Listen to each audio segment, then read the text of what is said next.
Greetings, I'm Zachary Hepner. I'm pleased to share this Svar Torah with you for Parashat Chayei, Sara. How old was Rivka at the time that she left her father's house in Mesopotamia to go marry Yitzchak? Well, that's a debate.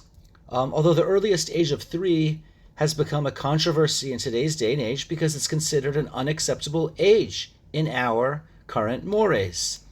Some people don't want to teach this view. They refuse to because it shows Chazal in a light that's less than favorable. However, I think it deserves a little bit of introspection. Firstly, the simplest explanation of why she was so young was because she would have been so young, her virginity would have been preserved. Now, Yitzchak could have married the daughters of Ishmael or from the daughters of Lot, but preferably it would have been from the children of Nahor and Betuel.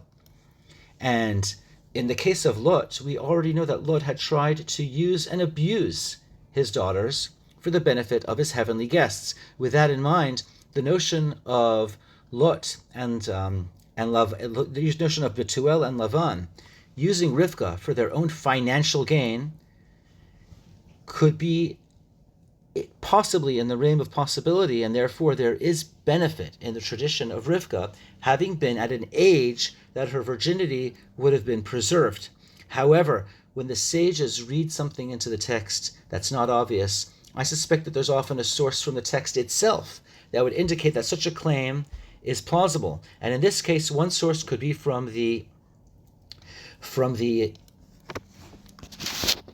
Lavan and Betuel make a counter proposal.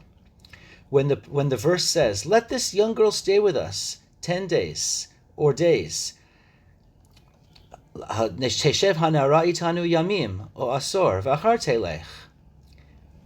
They're saying to Abraham's servants, "Let us get to know you better. Let's stay here so that we can prepare our goodbyes to our daughter and sister and send her off better prepared."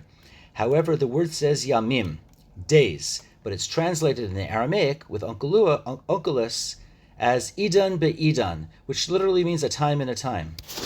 What interpretation of idan be'idan could mean for a season? Let her stay for a season. But I think it's a pun. It's taking place because this word Eden resonates with Eden, as in the Garden of Eden, and Aid, which comes from the same word, all indicating, as my Father has already written, moisture, a moist place, a place of heavenly moisture. And in this case, I think the word Eden is done to say that she stays in Mesopotamia till she reaches the age that she attains fertility, moisture. What's at stake here is that there is no room for apologetics when learning the wisdom of Chazal. We're trying to read the text and teach an important message. In this case, the servant of Abraham wouldn't fall for this ploy. In fact, the sages also, in their close reading, indicate that Lavan and Betuel had already tried to assassinate Eved Abraham and keep the treasure for themselves. Eved Abraham was too clever.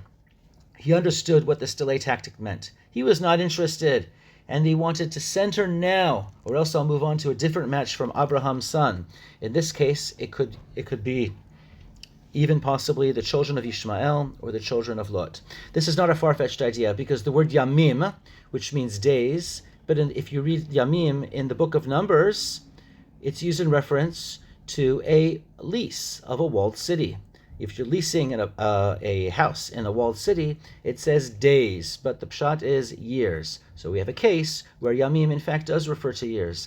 That word is saying that stay years, not days. In this case, what it means, let her stay until her menses begin, a few years from now, or 10 years. 10 years would be when she's 13. One less than that would be when she's 12. That's why they jump to 10. Yamim o asor, years or 10. From the age of 12, or maybe even let her stay till she's 13 years old. The servant of Abraham replies, "Hold on, not so fast." Or to be more precise, not so slow. We're moving on. And I'm on Abraham's mission, and we're not going to wait. In fact, we're not even going to wait a single day. The wisdom of Chazal is very, very deep. But to learn the lessons of Chazal in the Midrash, one needs to closely read the text and then reap the benefits. Wishing you all a Shabbat Shalom.